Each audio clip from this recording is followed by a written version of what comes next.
clave del principio es perdón total. Perdón total relacionado a la genealogía de Jesucristo. El perdón total se relaciona con la genealogía de Jesucristo. Las genealogías pueden ser aburridas, pero al adentrarse más a su genealogía hay cosas que son sorprendentes hablando del perdón y de por qué Cristo vino al mundo. Ahora los invito a ver la genealogía de Jesucristo. Vamos a leer desde el principio. Esta es una lista de los antepasados de Jesucristo, que fue descendiente de David y de Abraham.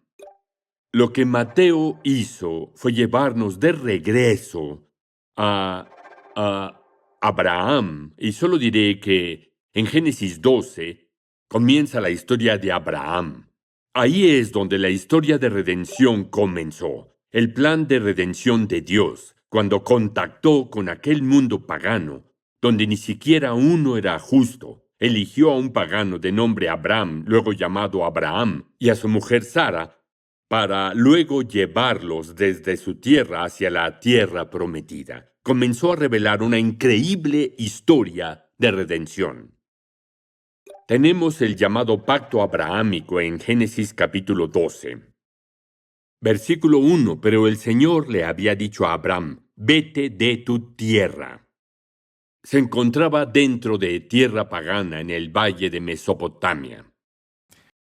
Dijo, y de tu parentela y de la casa de tu padre a la tierra que te mostraré. Esa era, claro, la tierra de Canaán.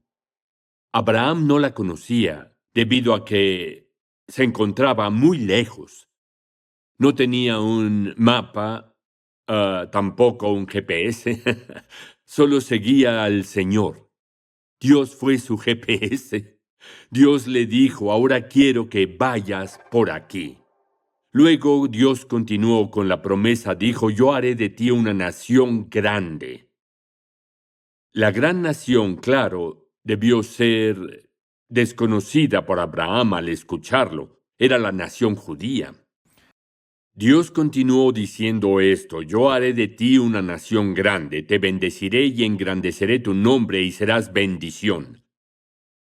Bendeciré a los que te bendigan y maldeciré a los que te maldigan. Si saben algo de la historia bíblica, aunque tan solo sea de forma general, sabrán que eso fue cierto en varias situaciones.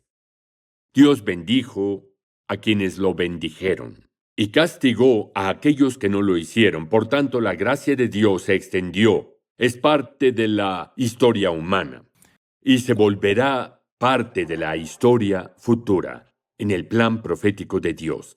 Vean lo que dijo a continuación. Y en ti serán benditas todas las familias de la tierra. Todos, judíos y gentiles. Sabemos que fue una profecía en relación a Jesucristo, el Mesías.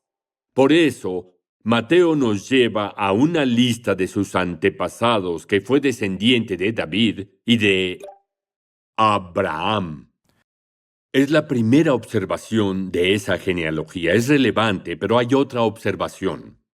En esta genealogía encontramos al menos 4 mujeres. Es interesante esta pregunta.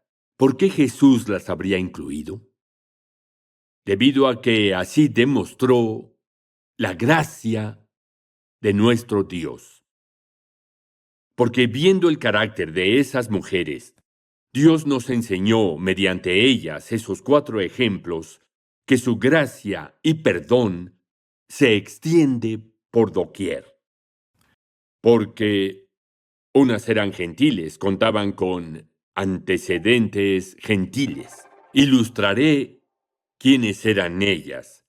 En Mateo 1:3, Judá engendró de Tamar a Fares y a Zara. Tamar se involucró en una relación incestuosa con Judá. Una historia sórdida, donde Tamar fingió ser una prostituta para dar a luz a un niño de su suegro. Una historia sórdida, Dios lo describió todo. Judá y Tamar se equivocaron, pero Dios se enfocó en la genealogía de Tamar. Luego ven en Mateo 1:5, Salmón tuvo con Rahab a Boz. Rahab es conocida en el Antiguo Testamento, era una prostituta cananea. En Jericó, por cierto, vemos una gran historia de redención en el Antiguo Testamento al leer en Josué cómo adquirió su fe y creyó que Dios fue el Dios de Abraham, Isaac y Jacob. Una bella historia de redención de alguien que fue prostituta. Luego continúo. Hay una tercera mujer, Mateo 1:5. Boz tuvo con Ruth a Obed. Ruth fue una moabita cuya genealogía comenzó con una relación incestuosa. En esa relación estuvo Lot, quien fue seducido por su hija mayor, dando a luz a la nación de Moab. Ruth era moabita. Es una bella historia por la que el Señor hizo a través de Ruth, quien luego se casó con Boaz, un judío. Mateo 1:6. David tuvo a Salomón, cuya madre fue esposa de Urías. Es interesante que Mateo no haya registrado aquí el nombre de esa mujer. Se sabe que fue Betsabé. Su mujer, Betsabé, tuvo una relación adúltera con el rey David. Otra historia sórdida, que en realidad fue peor en varias cosas, ya que David, al ser hombre de Dios, supo lo que hacía. En ese caso fue seriamente responsable y Betsabé también lo fue, debido a su relación adúltera. Luego, ¿por qué de nuevo Dios registró esto en la genealogía de Jesucristo? Porque mediante esta genealogía, el Mesías vino al mundo. De ese modo se identificó con el linaje de esas mujeres. Pero, ¿para qué lo enlistó el Espíritu Santo? Para enseñarnos. Dios nos enseña que Él perdona todo pecado, a judíos y gentiles, en especial con la promesa en Jesucristo. Algunas mujeres como Rahab esperaban la cruz aunque no la entendían. Dios honró su fe como honró la que Abraham tenía. Los hizo justos por su fe. Ya saben cómo sigue la historia en cuanto a que Cristo vino al mundo para ser nuestro Salvador. Esta es la historia de Mateo. Hay una tercera observación. Hablé de Abraham, hablé de las 4 mujeres.